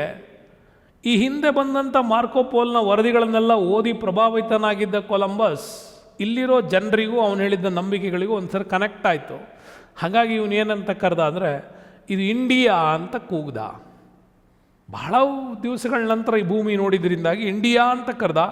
ಅವನ ನೆನಪಿಗಾಗಿ ಅದು ಈಗಲೂ ಕೂಡ ವೆಸ್ಟ್ ಇಂಡೀಸ್ ಅಂತ ಉಳ್ಕೊಳ್ತು. ಭಾರತದ ಪಶ್ಚಿಮಕ್ಕಿರೋದ್ರಿಂದ ಇದನ್ನು ವೆಸ್ಟ್ ಇಂಡೀಸ್ ಅಂತ ಕರೆದರು. ಅದೇ ಸಂಸ್ಕೃತಿ ಈಗೂ ಕೂಡ ಮುಂದುವರ್ಕೊಂಡು ಬಂತು. ಹಾಗಾಗಿ ಮಧ್ಯಕಾಲೀನ ಯುರೋಪಿಯನ್ ದೇಶಗಳು ಭಾರತಕ್ಕೆ ಹೊಸ ಜಲಮಾರ್ಗಗಳನ್ನು ಅನ್ವೇಷಿಸುವ ಸಂದರ್ಭದಲ್ಲಿ ಈ ಹೊಸ ಖಂಡಗಳು ಪತ್ತೆ ಆದವು. ಅಮೇರಿಕಾ, ಆಸ್ಟ್ರೇಲಿಯಾ, ಭಾರತವನ್ನು ಪರಿಭವಿಸಿನೇ ಅಲ್ಲಿನ ಜನರನ್ನು ಅವತ್ತು ಕೊಲಂಬಸ್ ಇಂಡಿಯನ್ನರು ಅಂತ ಕರೆದ ಅಂತ. ಹೀಗಾಗಿ ಅಮೇರಿಕಾದ ಮೂಲ ನಿವಾಸಿಗಳನ್ನು, ಆಸ್ಟ್ರೇಲಿಯಾದ ಮೂಲ ನಿವಾಸಿಗಳನ್ನು ಇಂಡಿಯನ್ನರು ಅಂತಲೇ ಕರೆಸ್ಕೊಳ್ಳೋದು. ನಂತರ ಚರಿತ್ರೆಯಲ್ಲಿ ಪರಿಚಿತವಾದಂತಹ ದೇಶಗಳಿಗೆ ಹಳೆಯ ಜಗತ್ತು, ಹೊಸದಾಗಿ ಪತ್ತೆಯಾದ ಭೂಖಂಡಗಳಿಗೆ ಹೊಸ ಜಗತ್ತು ಅಂಥೇಳಿ 2 ಭಾಗ ಮಾಡಿ ಚರಿತ್ರೆಯಲ್ಲಿ ಅದನ್ನು ಬರೆದರು. ಆದರೆ ಅಮೇರಿಕಾದಲ್ಲಿ ಕಾಣುವಂಥ ಪ್ರಾಚೀನ ಕೊಲಂಬಿಯಾ ನಾಗರಿಕತೆಗಳು ಹಳೆಯ ಜಗತ್ತಿನ ನಾಗರಿಕತೆಗಳಿಗೆ ಅಂದರೆ ಈಜಿಪ್ಟು, ಮೆಸೊಪೊಟೇಮಿಯಾ, ಚೀನಾ ನಾಗರಿಕತೆಗಿಂತ ಸ್ವಲ್ಪ ವಿಶೇಷವಾಗಿ ಕಾಣ್ತಾ ಇದ್ವು ಅಂತ ಹೇಳ್ತಾರೆ.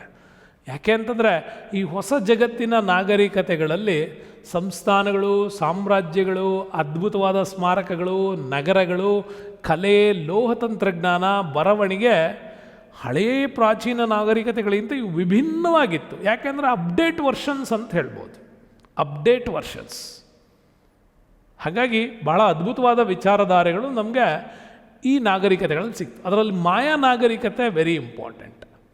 ಮೆಕ್ಸಿಕೋ, ಇವತ್ತೇನು ಉತ್ತರ ಅಮೇರಿಕಾದ ದಕ್ಷಿಣ ಭಾಗ ಅಂತೇನು ಕರಿತೀವಿ, ಮೆಕ್ಸಿಕೋ, USA, ಕೆನಡಾ 3 ದೇಶಗಳು ಬರ್ತವೆ. ಅದರಲ್ಲಿ ಮೆಕ್ಸಿಕೋದ ಪ್ರದೇಶದ ಯುಕಟನ್ ಅನ್ನೋ ಪ್ರದೇಶದಲ್ಲಿ ಅಮೇರಿಕಾದ ಇಂಡಿಯನ್ ಮೂಲ ನಿವಾಸಿಗಳಿಗೆ ಇದನ್ನು ಮಾಯನ್ನರು ಅಂತ ಕರೆದರು. ಅವ್ರ ಭಾಷೆ ಈಗಲೂ ಕೂಡ ಯುಕಟೆಕ್ ಅಂತಲೇ ಇದೆ.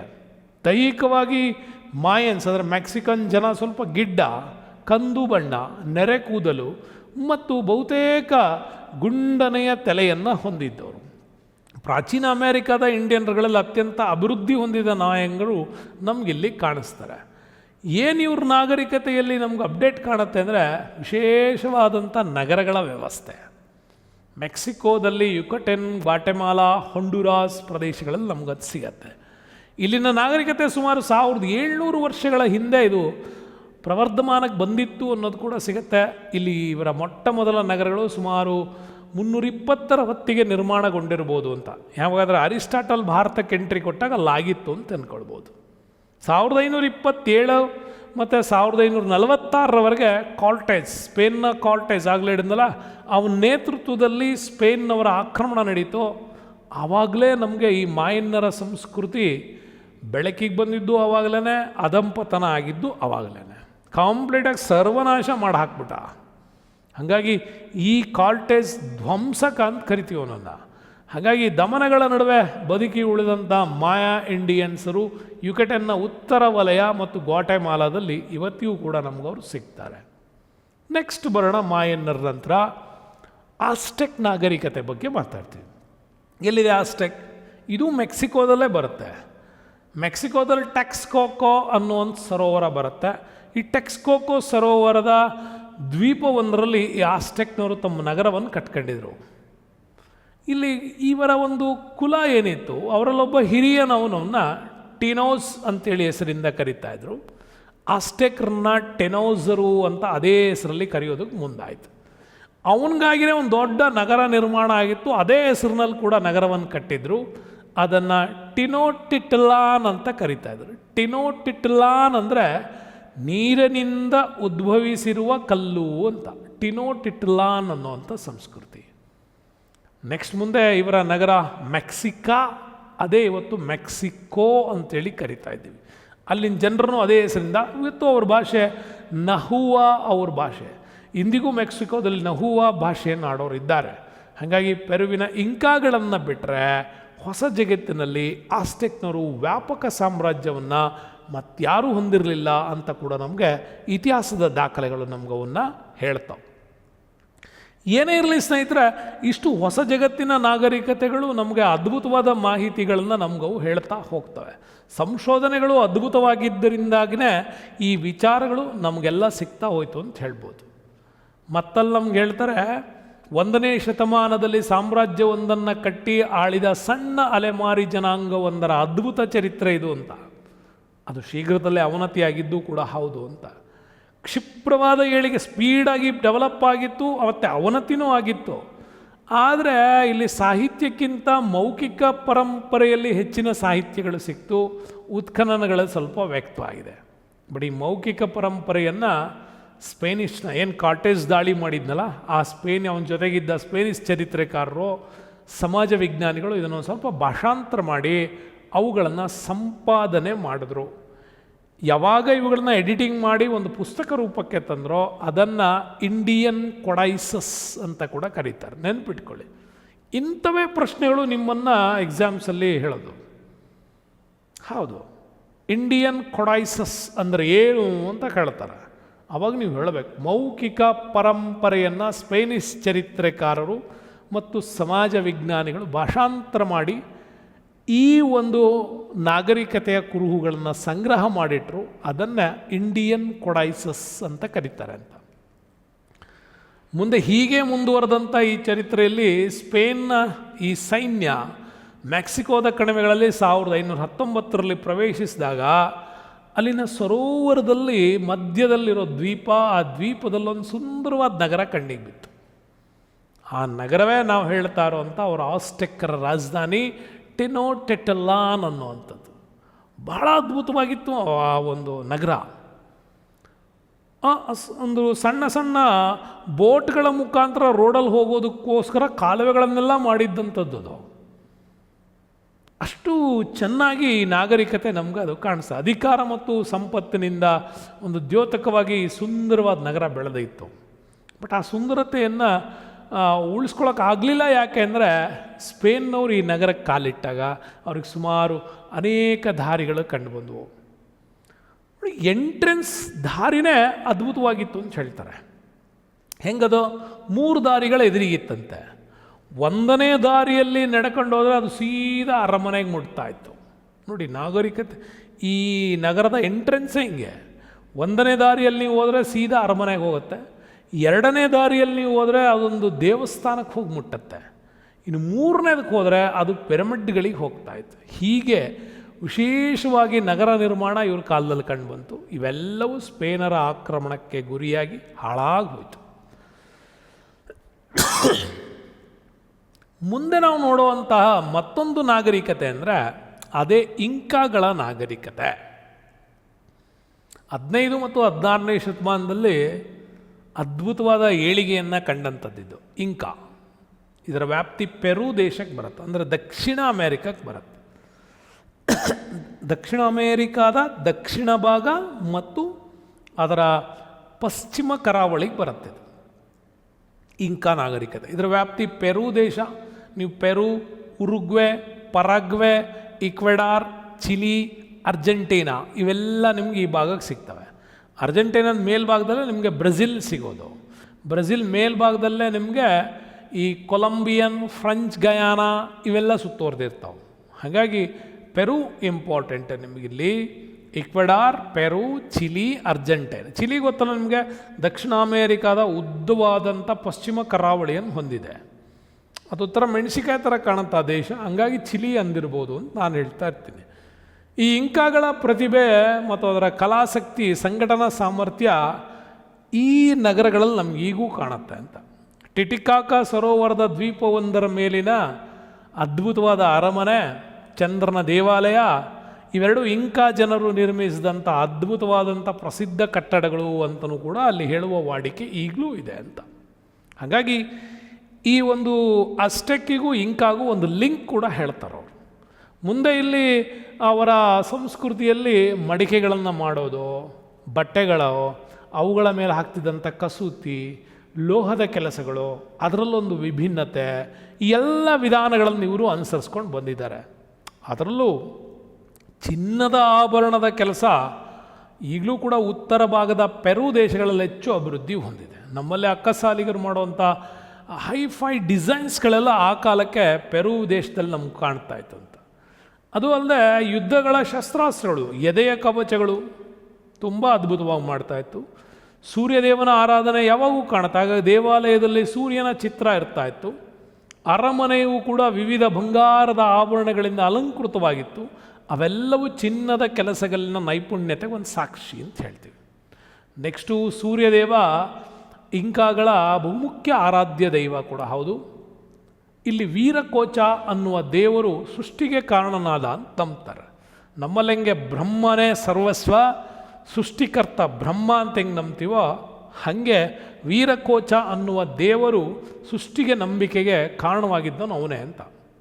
ಸೂರ್ಯದೇವನು ವೀರಕೋಚ ಮತ್ತು ಜನಗಳ ನಡುವಿನ ಸಂಪರ್ಕದ ದೇವತೆಯಾಗಿ ಉಳ್ಕೊಂಡಿದ್ದ ಅನ್ನೋದು ಇವರ ನಂಬಿಕೆ. ಮುಂದೆ ಇದೇ ಕಾರಣಕ್ಕಾಗಿ ಇಲ್ಲಿ ಅನೇಕ ಇಂಕಾ ಕೇಂದ್ರಗಳನ್ನು ನೀವು ನೋಡ್ತಾ ಹೋದರೆ ಎಲ್ಲ ಕೇಂದ್ರಗಳಲ್ಲೂ ಕೂಡ ಸೂರ್ಯ ದೇವಾಲಯ ನಮಗೆ ಕಾಣುತ್ತೆ. ಪ್ರಕೃತಿಯ ವಿಸ್ಮಯಗಳಲ್ಲಿ ಬರೋ ಚಂದ್ರ, ತಾರೆ, ಮಿಂಚು ಮತ್ತಿತರ ಎಲ್ಲ ಪ್ರಾಕೃತಿಕ ಅಂಶಗಳನ್ನು, ಅಂದರೆ ಪರಿಸರ ಸಂಬಂಧಿತ ಪೂಜೆಗಳನ್ನೆಲ್ಲ ಇವರು ಆರಾಧನೆಗೆ ತಗೊಂಡಿದ್ರು, ಆರಾಧನೆ ಮಾಡ್ತಾಯಿದ್ರು. ಇದರಿಂದಾಗಿ ಈ ನಾಗರಿಕತೆ ತುಂಬಾ ಅದ್ಭುತವಾಗಿ ನಮ್ಮ ಪ್ರಾಚೀನ ಜಗತ್ತಿನ ಒಂದು ಹೊಸ ವಿಸ್ಮಯದ ನಾಗರಿಕತೆಗಳಿಗೂ ಸಾಕ್ಷಿಯಾಗಿತ್ತು ಅಂತ ಹೇಳ್ಬೋದು. ನೋಡಿ, ಇಷ್ಟೊಂದು ಅದ್ಭುತವಾಗಿರ್ತಕ್ಕಂತಹ 3 ನಾಗರಿಕತೆಗಳ ಬಗ್ಗೆ ಸ್ಪಷ್ಟವಾಗಿ ವಿವರವಾಗಿ ನಿಮಗೆ ಇದರಲ್ಲಿ ಹೇಳಿಕೊಟ್ಟಿದ್ದೀನಿ. ವಿಡಿಯೋ ಇಲ್ಲಿವರೆಗೂ ನೋಡಿದ್ದೀರಾ ಅಂದರೆ ಡೆಫಿನೆಟ್ಲಿ ಒಂದು ಲೈಕ್ ಹಾಕಿರ್ತೀರಾ, ಸ್ನೇಹಿತರಿಗೂ ಕೂಡ ಇದನ್ನು ಪರಿಚಯಿಸ್ತೀರಾ ಅಂತ ಹೇಳ್ತಾ ಈ ವಿಡಿಯೋಕ್ಕೆ ಧನ್ಯವಾದಗಳು. ಮುಂದಿನ ವಿಡಿಯೋದಲ್ಲಿ ಮತ್ತೆ ಸಿಗ್ತೀನಿ. Stay with us, Ramesh sir. Thank you. Bye.